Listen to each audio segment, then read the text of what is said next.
o Diário do Campus começa agora. O tema do Diário Entrevista da Semana é sobre deficiência visual, uma conversa pessoal, inspiradora e muito bonita. A nossa convidada da semana é a jornalista Mariana Baerle, formada pela PUC-RS e mestre em letras pela URGS. Ela também é ativista pelo Dia das Pessoas com Deficiência Visual, consultora em audiodescrição e apaixonada pela literatura e pela escrita. Ela também já atuou como repórter, editora e apresentadora na TVE, no Correio do Povo, na Rádio FM Cultura, e ela é editora do blog Três Gotinhos. Pessoal, recado muito importante. A Mariana sofre de uma doença degenerativa na retina. No caso dela, é congênita. Ela nasceu com apenas 20% da visão e hoje tem apenas 5%. Pessoas que sofrem dessa doença perdem a visão aos poucos, pois ela não tem cura. Mas a conversa está incrível e eu convido todos vocês a acompanhar a entrevista feita pela minha colega Renata. Olá, hoje nós vamos falar sobre carreira, maternidade e deficiência visual. Eu estou aqui com a jornalista formada pela PUC-RS, Mariana Baerle. Tudo bem, Mariana? Tudo bom, Renata? É um prazer falar contigo e com os espectadores. Obrigada por ter aceito o nosso convite. Bom, a Mariana, ela escreveu um livro chamado Maternidade na Deficiência Visual, do sonho ao nascimento da Natália. E eu queria saber um pouco, Mariana, o que te levou a escrever esse livro? Bom, Renata, eu tenho uma deficiência visual congênita, eu já nasci com cerca de 20% de visão. Na fase adulta, essa deficiência se agravou um pouco mais em função de uma doença chamada retinose pigmentar.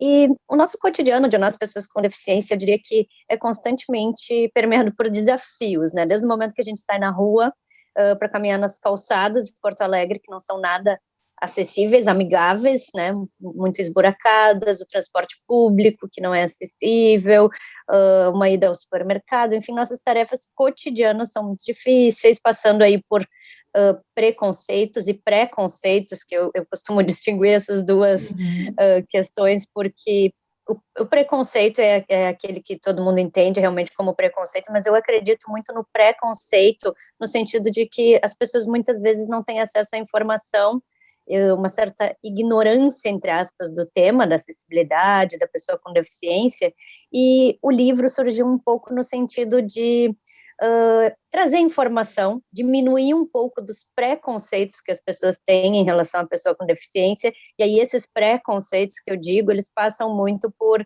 acreditar, por exemplo, que uma pessoa com deficiência não pode ter um relacionamento afetivo, não pode constituir uma família, ou que uma mulher com deficiência visual sequer poderia ser mãe, sequer poderia engravidar. Então, assim, a gente passa por diversos níveis, né, desses preconceitos e muitas vezes chegam a ser realmente preconceitos, alguns velados, outros explícitos, alguns pesados, bem difíceis de enfrentar. Então foi um pouco nesse sentido que surgiu a ideia de contar a minha história, para trazer luz, trazer um esclarecimento desse tema, não só da maternidade, porque o livro fala um pouco da minha trajetória como um todo, chegando na maternidade, evidentemente no sonho de engravidar, nas adaptações que eu precisei fazer ao longo da gestação. Minha gestação foi permeada pela pandemia também, culminando no nascimento da minha filha. Meu marido também tem deficiência visual. Enfim, então eu conto um pouco sobre esse processo no livro. Ele veio no sentido de trazer esse esclarecimento e eu acho que mais informações sobre o tema e mostrar como é possível, sim, uma pessoa com deficiência visual, com as suas adaptações, com os seus desafios, mas viver, ter uma vida satisfatória, feliz, ter seus sonhos, né? Buscar, por exemplo, a maternidade. A vida não termina quando a gente tem deficiência visual, muito pelo contrário. O nascimento da Natália mostra que a vida só começou, né? Ela é um símbolo disso, assim. É a nova vida agora como mãe, digamos. Renasce, né? Um renascimento, né? Com certeza. Uma mãe, né? E eu queria que tu me contasse um pouco assim dessa tua trajetória. Tu teve alguma dificuldade no meio acadêmico? Tinha acessibilidade no teu caso para que tu pudesse estudar, estagiar e depois profissionalmente tu encontrou algum tipo de problema em adaptação ou foi bem tranquilo? Olha, tranquilo, eu diria que as coisas não são. Eu tive disciplinas ao longo da faculdade que foram bastante difíceis, questões muito visuais, disciplinas de edição de imagens, fotografia, né? Jornalismo é um curso que exige algumas questões visuais, passando por diagramação, enfim. Eu lembro que a gente tinha atividades na disciplina de fotografia, tinha que usar uma câmera, medir a luz, o obturador, o diafragma, coisas que eram muito específicas e muito completamente inacessíveis para quem tinha deficiência visual. Isso tudo foi sendo conversado caso a caso com os professores das disciplinas que eu fazia, tá? E foi sempre sendo adaptado, assim, para o meu caso. Tive algumas disciplinas também de fazer sites na internet, criar o site, criar o layout, fazer o design, né? Então, esse tipo de coisas sempre foram muito complicadas para mim, evidentemente, né, pela minha deficiência visual, mas eu nunca deixei de fazer esse tipo de atividade. Elas sempre foram feitas de alguma outra forma, digamos assim, né? Fazia parte da grade curricular, fazia parte da minha formação, então elas foram feitas com as adaptações cabíveis. Eu lembro que os técnicos de informática sempre estiveram muito à disposição, eles ajudavam a ampliar a tela, né, porque tenho ainda um nível de baixa visão, que é bem baixo, mas um pouco eu conseguia enxergar na tela, então a gente usava um programa, um Zoom, que aumentava bem a tela, então tudo isso foram feitas adaptações que foram proporcionando, assim, que eu conseguisse realizar as disciplinas da melhor forma possível, mas nunca é fácil, Renata, se eu te disser que foi fácil, estaria mentindo. O mercado de trabalho, existem cotas para pessoas com deficiência, mas ainda assim, a gente está num patamar que as empresas querem contratar sem contratar, né? De preferência, eu brinco assim, se elas puderem entre contratar um cadeirante ou uma pessoa que só tem um problema numa perna e usa uma muleta, elas vão preferir a deficiência sempre mais leve. Então, no caso da deficiência visual, é a mesma coisa. Uma pessoa cega, com visão nenhuma, uma pessoa com nível de deficiência visual bem leve, uma baixa visão, elas vão preferir uma baixa visão leve. Baixa visão, que eu digo, é um conceito, abaixo de 30% de visão já é considerado deficiência visual. Mas as empresas têm a tendência a sempre preferir a pessoa com baixa visão em detrimento da pessoa cega. Então, assim, mesmo dentro do mercado de trabalho, as coisas não são fáceis. Tu ainda carrega um estigma de, entrou pelas cotas, como se cotas fosse a porta dos fundos. E não, a pessoa batalhou, estudou, tá ali, enfim, não está buscando nada que não seja o seu direito como cidadão e que tenha se preparado para aquilo, né? Então, assim, o mundo ainda não é acessível. O mercado de trabalho está dentro dessa esfera, né? A universidade, a pós-graduação, enfim, depois segui estudando, fiz meu mestrado na URGS, fui para a área de letras, né?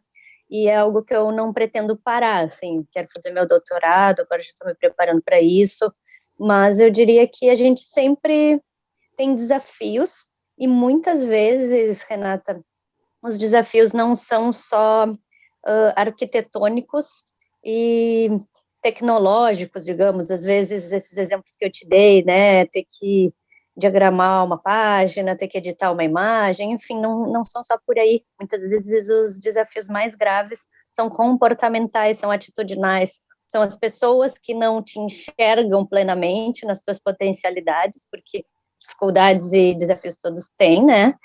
Então, pontos fortes, pontos fracos, qualquer profissional vai ter. Agora, a visão é muito limitada quando a pessoa só enxerga a pessoa com aquela deficiência, não enxerga nada além daquilo. Se diminui a pessoa, a sua deficiência. E isso ainda é muito comum. Tu ir para uma entrevista de emprego e o teu interlocutor te perguntar, tu trouxe teu laudo? Eu disse, olha, eu trouxe o laudo, mas eu também trouxe meu currículo, quer saber das minhas experiências. E a pessoa só queria saber do laudo, só para saber se eu ia me enquadrar ou não na cota, se a vaga que ele tinha na cota me interessava, e não importava quem eu era, que experiência eu tinha, qual era a minha trajetória, porque ele só queria, olha, mas eu tenho aqui, tu é deficiente visual, né? Então eu acho que tu pode ser telefonista. Nada contra um telefonista, enfim, a profissão em si, mas é o estigma, tu é deficiente visual, tu só pode atender telefone. Então não se enxerga a pessoa como um todo, né? Se diminui muito, e não foram poucas as vezes ofertas para telemarketing, esse tipo de trabalho, quando tu fala que é deficiente visual, que te enquadram automaticamente em profissões ditas com aquele perfil. Então, imagina-se que a pessoa com deficiência visual só pode atender telefone. E no meu caso, justamente, nossa, né, fiz faculdade, fiz mestrado, tinha feito vários estágios ao longo da minha formação, depois comecei, logo quando me formei, já comecei a trabalhar em redação de jornal, enfim, então eu queria seguir na minha área, né, e às vezes esses estigmas são muito fortes, assim, de só te reduzir a tua deficiência. Bem complicado mesmo a situação, né? E a gente enxerga bastante isso em alguns momentos dentro não só da área profissional, né? Mas no ambiente escolar, acadêmico, no dia a dia, pelo simples fato de quando tu já está na rua, tu já vivencia algumas experiências desse tipo. Então, eu queria focar de novo no teu livro. Ele é um grande projeto pessoal, né? Porque envolve o nascimento da tua filha, e também tu já escreveste um livro, também participou de um livro anterior que fala sobre essa deficiência visual, né, voltado mais para as pessoas que têm esse tipo de deficiência. O que eu queria saber é se, após esse livro, tu tens algum outro projeto literário voltado para esse assunto também? Eu já comecei realmente, como tu mencionou, né, Renata, escrevendo um livro que se chama Histórias de Baixa Visão. Eu sou organizadora e autora de um dos capítulos, e esse livro, Histórias de Baixa Visão, então foi uma coletânea com 23 autores, todos com deficiência visual, contando suas histórias, suas trajetórias de vida. E eu diria que foi a partir dali que eu identifiquei uma certa lacuna ainda dentro do universo feminino, das mulheres, e das mulheres especialmente que são mães, contando as suas histórias, porque dentro do Histórias de Baixa Visão a gente tinha algumas mães que contaram um pouco suas histórias, mas contaram a sua vida de forma mais ampla como um todo, sem focar tanto na questão da maternidade. E essa questão da maternidade era algo que eu já discutia com outras mães com deficiência visual, a gente compartilhava algumas experiências dos desafios, né, e alguns estigmas que a gente enfrenta, e foi um pouco a partir de Histórias de Baixa Visão e toda a repercussão que ele teve, porque são autores de várias partes do Brasil, eu acabei circulando muito pelo Brasil todo com esse livro, fui convidada para eventos, palestras, a gente lançou ele em vários estados, né, então, foi algo que teve uma boa aceitação, e eu diria que ampliou um pouco o movimento das pessoas com deficiência visual, trazendo um pouco de mais foco na questão da baixa visão, da existência da cegueira e da baixa visão. Quando a gente fala em deficiência visual, você pensava, num primeiro momento, nas pessoas cegas.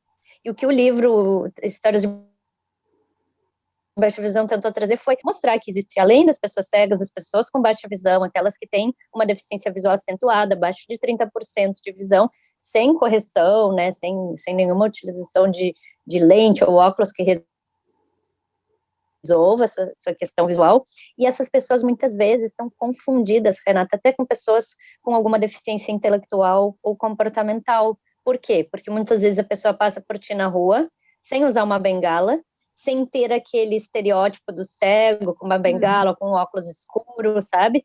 Ele passa por ti na rua, ele não vai te cumprimentar, porque ele, às vezes, viu que é uma pessoa, mas ele não consegue te identificar. Então, assim, às vezes a gente passa por antipático, às vezes, né, por mal educado, então, causa várias confusões sociais, inclusive, né, na escola, senta na frente para copiar do quadro, às vezes, ainda assim, sentando na frente não resolve, sabe? Então, são dificuldades de entendimento. Eu diria que esse livro foi, assim, uma primeira abertura maior que eu tive para esse tema, sim, e um ativismo também para trazer um pouco mais de esclarecimento sobre esse assunto, e foi a partir dele, então, que eu comecei, né, já a pensar, amadurecendo a ideia em escrever um novo livro, e desde o início, assim, da minha gestação, comecei a escrever o livro Maternidade e Deficiência Visual, do Sonho ao Nascimento de Natália. E aí eu escrevi lá desde a minha vontade de engravidar, falando do meu relacionamento, eu e o Rafa, né, meu marido, os dois com deficiência visual, pensando em ter um bebê, como é que foi, desde o teste de gravidez, o teste de farmácia, que já não é uma coisa acessível uma mulher fazer um teste de farmácia, que é uma coisa banal para qualquer pessoa hoje, pode ir lá na farmácia e comprar com autonomia. Uma mãe, uma mulher com deficiência visual não tem essa autonomia, tu tem que pedir para alguém te ajudar a fazer uma coisa tão íntima, tão pessoal. Então, assim, eu brinco, uma terceira pessoa, que não era nem eu nem meu marido, tinha que ir comigo olhar as listrinhas ali, se era uma listinha ou duas, e ia me dar mas, tipo, ficaria sabendo junto comigo naquele momento se estava positivo ou não. Daí, enfim, eu já estava querendo engravidar, então foi uma festa, né? Estava feliz, fui fazer o exame de sangue, confirmar, enfim. Mas são situações, assim, que eu vou contando desde esses que são pequenos detalhes, porque para mim é isso é um pequeno detalhe diante do todo, que significa ter um bebê, dar à luz, gerar uma vida e, posteriormente, educar uma criança e colocar ela no mundo, né? Mas, assim, passando por estes pequenos e pequenos detalhes, é que o nosso cotidiano se constitui de inúmeros e inúmeros detalhes que são todos difíceis, e a gente tem que ir o tempo inteiro driblando. Se eu olhar individualmente, ok, eu vou lá, driblo a situação, chamo uma amiga para me ajudar, mas me retira a minha autonomia. É uma coisa que, né, não tive autonomia naquele momento, e se fosse ao contrário, se eu não quisesse estar grávida, tivesse apavorada, meu Deus, será que estou grávida? Sabe? Então, assim, eu ia ter que estar compartilhando aquilo com outra pessoa, explicando, pedindo essa ajuda, sabe? Então, assim, conto desde ali, passando por toda a minha gestação, depois a ida ao hospital, os preparativos, a ida ao hospital, daí teve a questão da pandemia, o cancelamento do meu chá de fraldas, tudo, né? O hospital em si, como é que foi, né, o nascimento da minha filha e o início, assim, da nossa vida com ela, mais ou menos essa trajetória, assim, que eu trago no livro. E aí eu falo sobre várias questões relacionadas à maternidade e a vida de uma pai e uma mãe com deficiência visual, como é que tem sido pra gente. E agora vocês são 3. E eu queria aproveitar para a gente Exato. encerrar essa entrevista, agradecer pela tua disponibilidade, pela tua paciência, e queria que tu aproveitasse esse momento para deixar alguma mensagem para outras mães, né, que estejam passando por isso, como tu já passou e escreveu um livro e que ainda não tiveram acesso a ele, porque ele vai ser lançado até o final do mês, se não me engano, né? Então, eu queria que tu deixasse uma mensagem para essas mães, dando algum apoio, alguma mensagem interessante. Fica à vontade. Então, eu queria convidar os espectadores para acessarem o meu blog, no trasgotinhas.com.br. Lá vocês têm mais informações sobre o livro, o link, o site para a editora gregorybooks.com.br. Ele já está sendo vendido em pré-lançamento, que a editora chama, porque está na gráfica, fase de impressão final, até o final do mês já estará disponível. E a mensagem que eu gostaria de passar é a seguinte: o amor está acima de tudo, na verdade foi isso, essa minha vontade de gerar uma nova vida. A Natália tá aí, tá linda, já está quase completando 1 aninho, e ela é realmente a razão, a nossa alegria, assim, nesse momento, e eu acho que é uma história que pode ser compartilhada com outras pessoas, e que mães, seja com deficiência visual, com outras deficiências, ou sem deficiência nenhuma, podem ter muito a aprender umas com as outras, a trocar, e a gente tem um universo inteiro pela frente para descobrir, para desvendar dentro desse universo da maternidade. Então, os desafios recém começaram, diria assim, recém começaram, ela já está quase completando 1 aninho, mas é muito gostoso, assim, cada fase é uma fase, cada dia é uma nova descoberta, é uma folhinha de árvore que ela descobre, é um passinho novo que ela conseguiu andar, enfim, as brincadeiras, o desenvolvimento. Eu costumo trazer uma frase que é de um livro que me inspirou muito a escrever esse livro, Maternidade e Deficiência Visual, que é o livro Maria de Rodas, que conta a história de várias mães cadeirantes, e uma delas fala assim: educar uma criança é muito mais difícil do que ser mãe cadeirante. E esse livro me inspirou a escrever no nosso livro, né, o Maternidade e Deficiência Visual, porque educar uma criança é muito mais difícil do que ter a deficiência visual, porque a deficiência visual eu já estou acostumada, já sei lidar. Agora, colocar no mundo as responsabilidades que isso envolve, os desafios e os valores que a gente quer passar, e estar inserido nesse mundo aí com tantas dificuldades e tantas coisas que a gente quer que a Natália aprenda, que ela cresça feliz feliz, saudável e se desenvolvendo, né? Então, eu acho que os desafios são muito maiores nesse sentido do que da minha própria deficiência, porque ela mesma já aprendeu a lidar com a minha deficiência. Às vezes eu, sei lá, tô dando uma comidinha e botei a colher mais pro lado da boquinha, ela vira, ela puxa a colher com a mão dela e bota na boquinha, sabe? Então, assim, ela já sabe que a mãe dela não enxerga direito, que às vezes eu vou fazer uma atrapalhação ou outra. Às vezes o brinquedo cai no chão e eu não tô achando. Ela se joga o corpinho pro lado certo que o brinquedo caiu para pegar. Então, assim, ela sabe, isso aí ela vai contornando e eu vou contornando com ela, sabe? Então, qualquer dificuldade prática nesse sentido é contornada muito mais facilmente do que, às vezes, um preconceito, um estigma, uma coisa mais pesada que possa acontecer. Verdade. É um aprendizado diário. Agradeço, então, a disponibilidade. Foi muito bacana a nossa entrevista. O Diário Entrevista, então, agora encerra aqui. E o meu colega Guilherme vai apresentar para vocês o quadro Fica a Dica, com dicas complementares ao assunto que tratamos na entrevista. Até lá!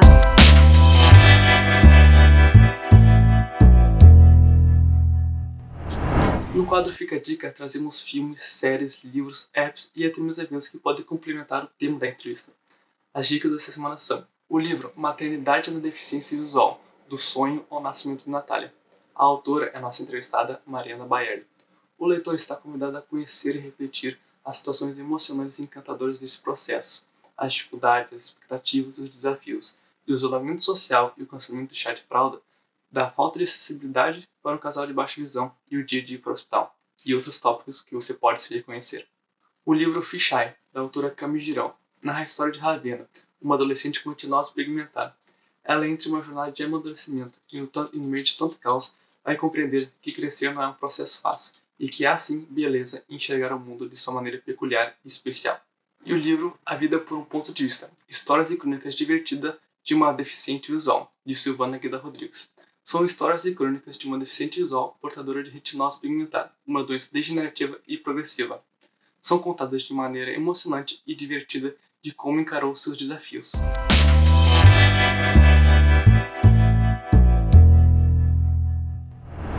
O Diário do Campus fica por aqui, mas você pode continuar nos acompanhando no Facebook, no Twitter e no Instagram.